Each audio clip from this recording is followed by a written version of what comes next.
Hi, welcome to SBR Videos. I'm Peter Loshak. We are talking right now with SBR contributor Dave Golikoff, who's done a bunch of research on some interesting topics that it's worth being aware of at the moment in sports betting. And right now we're going to discuss the NBA All-Star break, which has been expanded out to about a week now. Dave Golikoff, thanks for being back with us.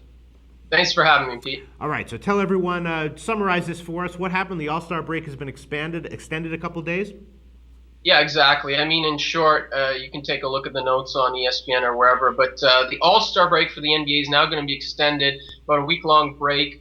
And essentially, I don't think this really affects how you bet the All-Star game. I think if you are betting the All-Star game, you're probably already short on options, probably betting chicken races in the alley. But in short, what this really means is how do we bet before and after the break? I think more specifically after the break.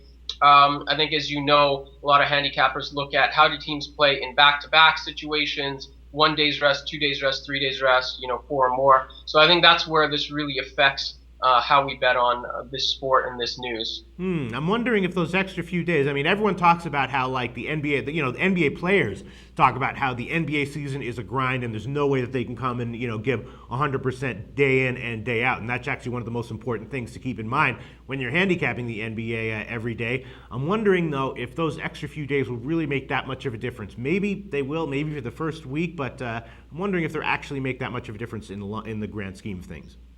Yeah, it's hard to say. I mean, I personally think that this is probably going to help the teams that go deep into the playoffs. Looking at Miami a couple times last year, especially in the playoffs, so much is on LeBron James's shoulders that maybe taking that week off in the middle of February or whenever the All-Star break is going to be, that probably helps them stay fresher in the long run. Kind of like a bye week in the NFL. The football season is so grueling that having a bye week either at the beginning of the playoffs or in the middle of the season, teams really come back fresh. So I think that's where it's going to really help. You take a look at the rest numbers. I don't know that we really see any trends here. San Antonio last year was not only the best team on 0 days rest, they were the best team on 4+ days rest.